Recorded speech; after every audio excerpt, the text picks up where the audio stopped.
ጸጋና ሰላም በያላችሁበት የበዛ ይሁን። እኔ ወንድማችሁ ነብይ ፍቅሩ ነኝ። ማስታወቂያ ለመናገር ወደ እናንተ መጥቻለሁ። ተከታተሉኝ።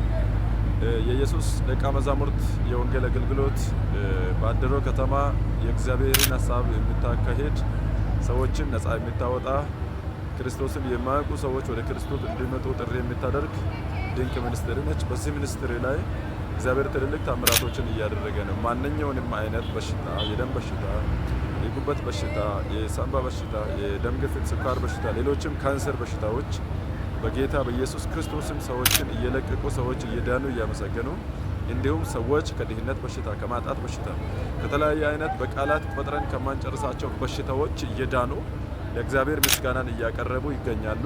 ብዙ ጫት ቃሚዎች ጌታን የተቀበሉበት ሁኔታ አለ። ብዙ ሊጠፉ ያሉ ጥንቆላ ቤት የሚመላለሱ በመቶዎች የሚቆጠሩ ሰዎች ጌታን ተቀብለው ድነው የጌታ ደቀ መዛሙርት የሆኑበት ሁኔታ አለ።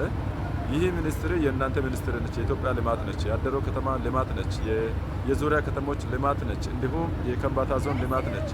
የጡንጦ ወጣቶች፣ የአደሮ ወጣቶች፣ ቅዱሳኖች የተባረካችሁ የዚህ ሚኒስትሪ መልካምነት ያላችሁ በሙሉ ድጋፋችሁን እንድትዘረጉ በዓለም ዙሪያ ያላችሁ ቅዱሳኖች ደግሞ ይህን ዝም ተከታትላችሁ ግንቦት 1 የዚህ ሚኒስትሪ ቤት መስሪያ ወይም መሬት መግዣ ፋንድሬዚንግ ሰኔ 1 እያዘጋጀን ስለነበረ ሰኔ 1 የፋንድሬዚንግ ቀን ስለሆነ አካውንቴን ከላይ ስክሪን 1191668778 በሚለው ፍቅሬ ሞሎሮ ብሎ በሚያወራው አካውንት የኢትዮጵያ ንግድ ባንክ ነው። በዚህ ድጋፋችሁን እንድትቀጥሉ ይሄን ምስል ተከታትላችሁ ከዛ በኋላ ጥላችሁ ማለፍ የለባችሁ። ስክሮል ማድረግ የለባችሁ።